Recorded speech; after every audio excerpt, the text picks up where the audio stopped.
All right. Welcome back to the channel, everybody. Today we're gonna finish reading Carlson on the Roof with our last chapter, which is called Carlson Goes to a Birthday Party. Sorry that I wasn't able to stream on Wednesday, but I had some school-related stuff going on, so I wasn't able to upload a video. But here we are today, and the last chapter. Carlson goes to a birthday party. Summer had arrived, school was over, and Smidge would soon be off to his grandmother's. But first, something very important had to happen. Smidge was going to be 8. Oh, he'd been waiting so long for his birthday, almost since his last one. It was curious how long it had been between birthdays, almost as long as between Christmases. The evening before his birthday, we had a little chat with Carlson. "I'm having a birthday party," said Smidge. "Jemima and Chris are coming round, and we're going to have the party food here in my room." Smidge hesitated and looked glum. "I so much want to invite you as well," he said. But Mom was so angry with Carlson on the roof that was the problem. There was no point asking her if Carlson could come to the birthday party, but Carlson stuck his bottom lip out even further than ever. "Count me out if you can't count me in," he said. "I need a bit of fun too, you know." "All right, you can come," said Smidge quickly. He had talked to Mum, whatever she said. He just didn't have a birthday party without Carlson. "What will we have to eat?" asked Carlson, once he got over his sulk. "Cake, of course," said Smidge. "I'm having a birthday cake with 8 candles on it." "Ah," said Carlson. "Can I suggest something?" "What?" asked Smidge. "Can't you ask your mum to let you have 8 candles and 1 candle instead?" Smidge didn't think Mum would let him. "Will you be getting any nice presents then?" "I don't know," said Smidge.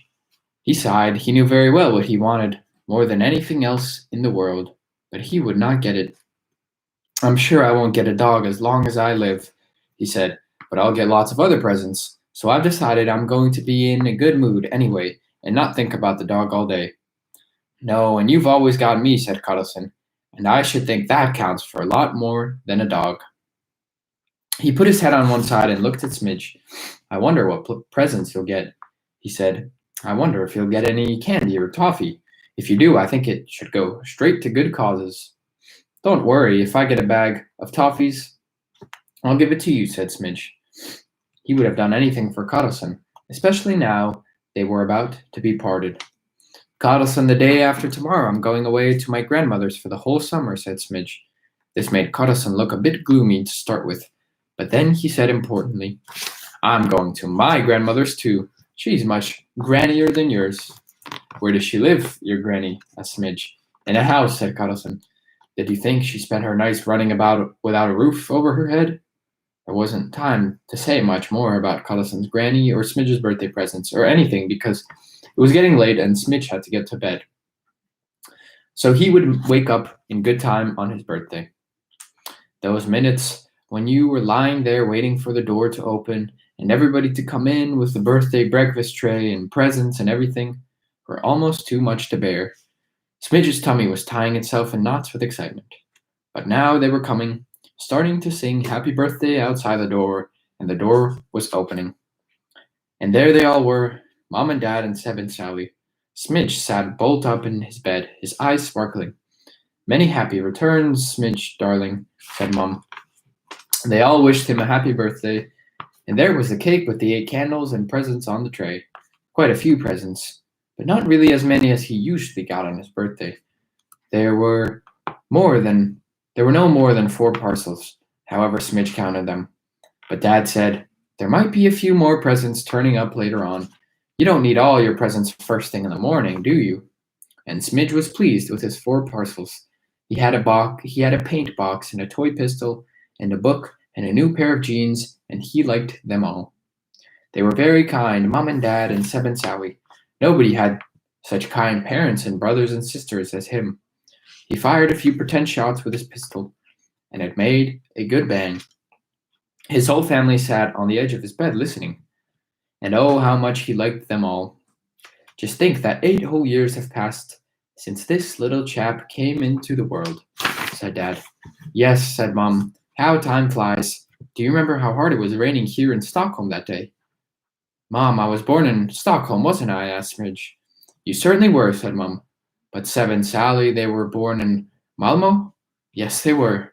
And you, Dad, you were born in Gothenburg, he said. Yes, I'm a Gothenburg boy, said Mum. And where were you born, Mum? In Eskilstuna, said Mum. Smidge threw his arms around her neck. Well, what astronomically good luck that we all met up. Everybody agreed, and they sang Happy Birthday to Smidge again, and he fired his pistol with a huge bang. He had plenty of chances to play with his pistol as the day went on, and he waited for it to be time for his party. And he had plenty of time to think about what Dad had said, that there might be some more presents turning up later on. For one short, blissful moment, he wondered whether a miracle might happen, and he might get a dog after all. But he knew all along that it was impossible. He told himself off for imagining anything so silly. He'd decided, hadn't he, that he wouldn't think about dogs on his birthday, but stay in a good mood. And Smidge was in a good mood. As the afternoon wore on, Mum started setting the special table in his room. She put lots of flowers on the table and the best pink cups, 3 of them. Mum, we need 4 cups, said Smidge. Oh, why? Asked Mum in surprise. Smidge swallowed hard. He would have to tell her he'd invited Karlson on the roof, even though Mum would be bound not to like it. Karlson on the roof's coming too, said Smidge, looking Mum in the eye. Ah, said Mum, I see. But all right, since it's your birthday. She patted Smidge on his little blond head. What a lot of babyish ideas you come up with, Smidge. Nobody would think you were turning 8 today. How old are you really? I'm a man in my prime, said Smidge solemnly. And so is Karlson. Smidge's birthday was going on at a snail's pace. It was later on, all right, but he still hadn't spotted any more presents. In the end, he got one at any rate. Seb and Sally hadn't broken up for the summer holidays yet, and when they got home from school, they shut themselves in Seb's room. Smidge wasn't allowed in. You could hear them giggling in there and rustling paper. Smidge was dying to know what they were doing. After quite some time, they came out, and Sally laughed and handed him a parcel. Smidge was delighted and was about to tear off the paper, but Seb said, You have to read the big poem on it first. They had written in big clear letters, so Smidge would be able to read it for himself. And he read, All of the time you nag and fuss, that you want a dog from us. Now sis and bro are being kind, since we can't get it off our mind, so we have bought a lovely pet. Just how generous can we get? This cuddly little puppy toy is bound to make you shout for joy. He doesn't bark or jump at all, or leave big puddles in the hall. Smidge just stood there without a word. Open your present then, said Seb. But Smidge threw it on the floor and burst into tears. Oh, Smidge, what's the matter? Cried Sally. Have we upset you? Said Seb unhappily. Sally threw her arms around Smidge. We're so sorry. We were only teasing, you know. Smidge wrenched himself free. The tears were streaming down his cheeks. But you knew, he sobbed. You knew I wanted a real dog, so why did you tease me? He rushed into his room and threw himself on the bed. Seb and Sally came after him, and Mom came running too, but Smidge took no notice. He was sobbing and shaking. Now his whole birthday was ruined. He decided to stay in a good mood, although he wasn't getting a puppy. But when they came along with a cuddly toy dog, his tears turned to wails as he thought about it, and he burrowed his face as far into his pillow as he could. Mom and Seb and Sally stood around the bed looking upset. I'd better ring Dad and ask him to come home from the office a bit early, said Mom. Smidge carried on crying. How would Dad come home early help? Everything was awful now and his birthday was ruined. Nothing would help. He heard Mom going to make the call, but he carried on crying. A bit later, he heard Dad arrive home, but he carried on crying. He would never be happy again. It would be better if he died, and Seb and Sally would have his cuddly toy dog and never ever forget how cool they'd been to their little brother on his birthday when he was alive. Then suddenly, they were all gathered around his bed. Mom and Dad and Seb and Sally. He burrowed his face even deeper in his pillow. Smidge, There's someone waiting for you out in the hall, said Dad. Smidge didn't answer. Dad shook him by the shoulder. Didn't you hear? There's a little friend of yours out in the hall. No. Is it Chris or Jemima? Muttered Smidge peevishly. No, it's someone called Bumble, murmured Mum. I don't know anyone called Bumble, muttered Smidge, even more crossly. Maybe not, said Mum, but he very much wants to get to know you. There was just then there was a short, yapping bark from the hall. Smidge tensed all his muscles and gripped the pillow hard. No, he must simply be imagining things. But the yapping bark came again. Smidge sat up in bed with a jerk. Is it a dog? He asked. Is it a real live dog? Yes, it's your dog, said Dad. Then Seb dashed out into the hall, and a second later he was back, and in his arms was, oh, it couldn't be true, a little wire-haired Dachshund puppy. Is this a real live dog for me? Whispered Smidge. He still had tears in his eyes as he held out his arms for Bumble. He looked as if he thought the puppy might vanish in a puff of smoke any minute. But Bumble didn't vanish. Bumble was in his arms, and Bumble licked his face and whimpered and barked and snapped at his ears. Bumble was a real, stupendously live dog. Happy now, Smidge? Asked Dad. Smidge sighed. How could Dad think he needed to ask? He was so happy that it hurt deep inside his soul, or his tummy, or wherever it was that hurts when you're really happy. You know that stuffed toy dog was meant for Bumble to play with, don't you? Said Sally. We didn't mean to tease you much. Yeah, he added. Smidge forgave them everything. And anyway, he was scarcely listening to Sally. He was busy talking to Bumble. Bumble, Bumble, you're my dog. Then he said to Mom, I think Bumble's even nicer than Alberg, because wire-haired Dachshunds are definitely the best. Then he remembered that Chris and Jemima would be coming any minute. Oh, he could hardly believe he could have so much fun on a single day. And just imagine, they would see that he now had a dog, which really was all his own, and the dearest, nicest, sweetest one on earth. But then he had a worrying thought. Mom, will I be able to take Bumble when we go to Granny's? Yes, of course. You can have him in his little basket on the train, said Mum, pointing to a dog basket that Seb had just fetched from the hall. Oh, sighed Smidge. Oh. Just then there was a ring at the door. It was Jemima and Chris, and Smidge went rushing up to them, shouting, I've got a dog, my very own dog. Oh, he's so sweet, said Jemima. But then she remembered why she was there and said, Happy birthday. This is from me and Chris. She gave Smidge a bag of toffees. Then she lodged herself at Bumble and shrieked again, Oh, he's so sweet. That was what Smidge liked to hear. Nearly as nice as Wolf, said Chris. Nicer, really, said Jemima. Nicer than Alberg, even. Yes, much nicer than Alberg, said Chris. Smidge thought Jemima and Chris were both being really kind. He invited them to sit down at the tea table. Mom had just put out delicious little ham and cheese sandwiches, and lots of cakes and biscuits. And in the middle of the table stood the birthday cake with the 8 candles. Mom was just coming in from the kitchen with a big jug full of hot chocolate. She started filling her cup straight away. Aren't we going to wait for Carlson? Asked Smidge cautiously. Mom shook her head. Let's not bother about Carlson. You know what? I'm pretty sure he won't be coming. We just won't bother him about him from now on, because you've got Bumble now after all. Yes, he had Bumble now after all, but that was no reason why he wouldn't want Carlson at his party.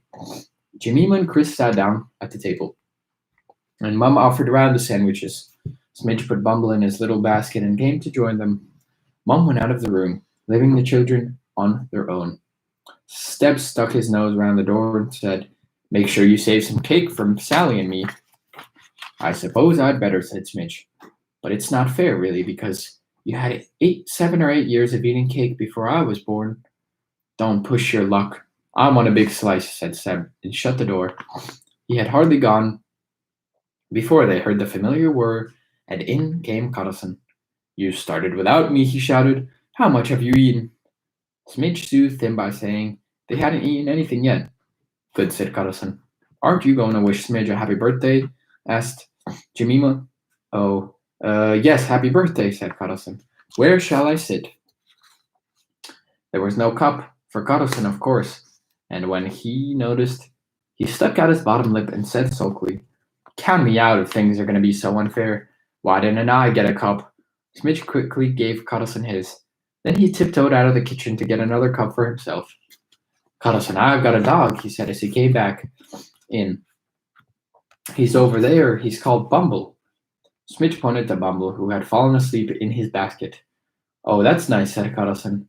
Bags, that sandwich, and that one, and that one. Oops, I nearly forgot, he added.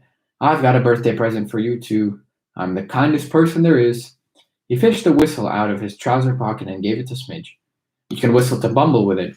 I often whistle to my dogs, too, though mine are called Alberg and can fly. Are they all called Alberg? Asked Chris. Yes, all 1,000 of them. When are we starting on the birthday cake? Thank you so much for the whistle, Carlson. It's really nice of you, said Smidge. It was going to be such fun whistling to Bumble with it. But I might borrow it sometimes, said Carlson. Quite often, in fact, he said, and went on anxiously. Did you get any toffee? Oh, yes, said Smidge.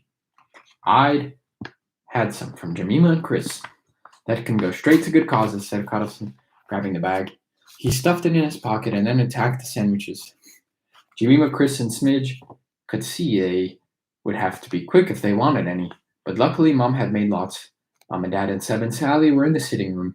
Sounds as though they're having fun in there, said Mom.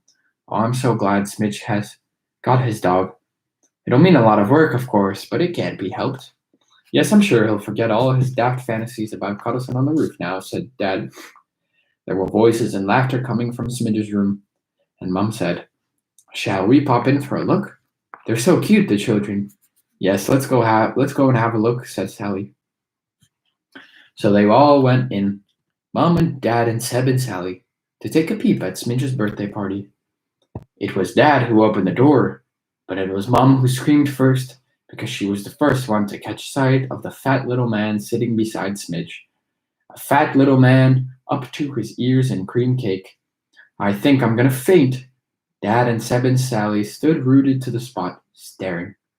Carlson did come after all. See, Mum? Said Smidge happily. Oh, what a birthday this has turned out to be.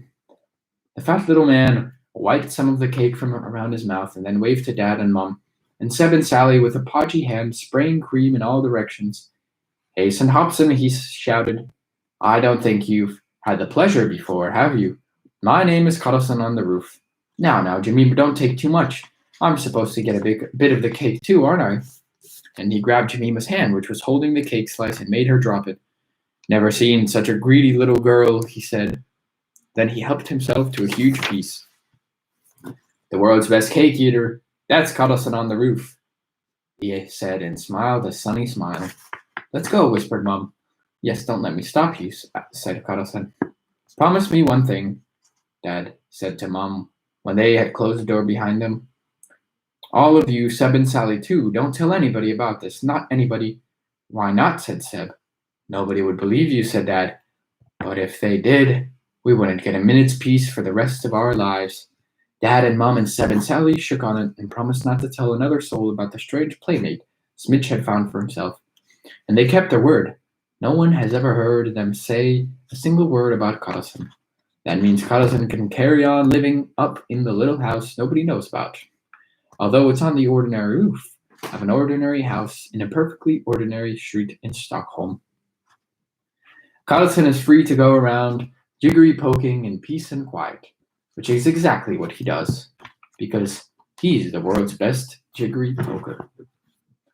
When all the sandwiches were gone, and all the cakes and biscuits and the whole birthday cake, and Jemima and Chris had gone home, and Bumble was asleep, Smidge said goodbye to Karlson. Karlson was sitting on the window ledge, ready to launch himself off. The curtains were swaying gently, and the air was so warm because it was summer after all.